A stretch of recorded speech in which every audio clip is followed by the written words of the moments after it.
So a good faith research response would focus on this issue of the made up criteria. They should come out and say, thank you for bringing this mistake to our attention. We're going to correct the publication, remove this incorrect and misleading table. We recognise that these criteria are ridiculous, and we're going to publicly correct the record. And of course, there is convincing evidence that red meat causes heart disease, right? That would be the good faith research response. The bad faith PR response option, and surely they wouldn't do this. So I think AHDB got their playbook all wrong here. They interacted with me at first and then subsequently blocked me when they couldn't deal with my criticism. But they got this wrong going in, right? If you want to go down the route of putting out misleading reports and then blocking legitimate criticisms of them, you've sort of got to do that right away, right? If you let someone like me have 3 or 4 days of laying into the report in the comment section, and other people seeing that and seeing the criticism and challenges and seeing that you are completely unable to respond to criticism and challenges, and then seeing that after a few days you just block it, the damage is sort of already done, right, to the public perception of the report. So, if you block me on day 5, it's a bit too late already, right? So in AHDB's defense, I think I sort of caught them with their pants down a bit here. I first published my criticism on a Sunday. They sort of published a half response on the bank holiday Monday, and then they really got into the obfuscating about the report from Tuesday onwards into the week. Ultimately, they didn't block me until about Thursday or Friday. So by then, we'd had a full week of showing that they couldn't defend the report, showing the problems with the report in their comment sections to the people following them and so on. So they really should have blocked me straight away. They sort of couldn't because I posted on a bank holiday weekend. So they had to engage with it, but they did a terrible job of that for a few days. And in the end, they thought, damn, okay, we better just block this guy. And look, that's their prerogative, right? If AHDB wants to publish misleading reports and then block criticism, they are allowed to do that. It does look a little bit weak and like you can't respond to criticism, but that's fine. The issue from their perspective now is that the author and the head of marketing can't see my LinkedIn posts. Now, I'm sure that if this gets enough traction, somebody will send it to them. It will come through as criticism of the report. Other people might comment this image on their posts, for example.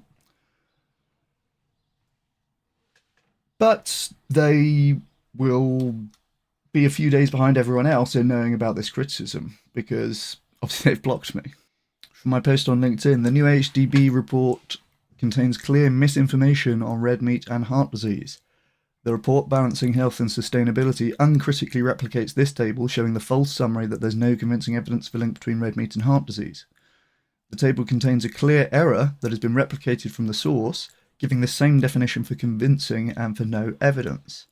When I dug deeper on where this table came from, I learned that the source had adapted guidelines from a WHO FAO expert consultation, inventing new, impossible-to-meet criteria for convincing and probable evidence.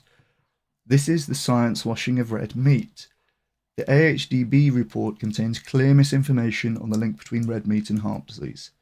That misinformation has been uncritically reproduced, errors and all, and now the report will likely increase UK heart disease deaths. Nobody from the AHDB will disagree with this. Instead, they've all blocked me, so I can't post my criticisms. If you understand what they're doing here, please share this and let them know. And a few people have shared and reposted. But it might be a few days before the people involved in the AHDB actually see this, because obviously they can't see my posts. And when they do see it, I think by then it will have gotten enough traction and be a clear enough error that they really are going to have to respond to it. It's very obvious, right? You've got the same definition in 2 different places here. It's obviously a mistake. And this is now getting a bit of traction, so they probably will have to respond. Again, it might take them a few days to even learn that this has happened, but when they do respond, I think they can do like a good faith research response or a bad faith PR response. There's basically 2 issues that I point out here. One is super easy to understand, and that's the typo, right? They've just got the repeated definitions here. Anyone can see there's a clear mistake, but it's pretty inconsequential, right? You can just say, okay, we accidentally put the wrong definition here, so what? Right, we'll just replace that. The second issue is the much more important one, and it's the one that completely undermines their argument here. And that is that these criteria of no heterogeneity and no potential confounding factors are not in the expert consultation, and they are impossible to meet in practice. Again, by these standards, we don't have probable evidence that cigarette smoking causes lung cancer. So a good faith research response would focus on this issue of the made up criteria. They should come out and say, thank you for bringing this mistake to our attention. We're going to correct the publication, remove this incorrect and misleading table. We recognize that these criteria are ridiculous, and we're going to publicly correct the record. And of course, there is convincing evidence that red meat causes heart disease, right? That would be the good faith research response. The bad faith PR response option, and surely they wouldn't do this, would be to correct the obvious but inconsequential typo and then leave in the impossible to meet criteria and claim that they had corrected the error. They could try to get away with that. They really could try it. And they're counting on people not paying attention so that they can present this as if it's scientifically sound. Again, the main issue here is not this typo, it's these made up and impossible to meet standards for saying evidence is probable or convincing. If they correct the typo, but leave in the impossible to meet standards and then claim that they fixed the mistake, it's very clear evidence that they're being bad faith. And if you're someone with the wherewithal to see what they're doing here, and to see that it's entirely predictable given the financial incentives, it is your responsibility to say it.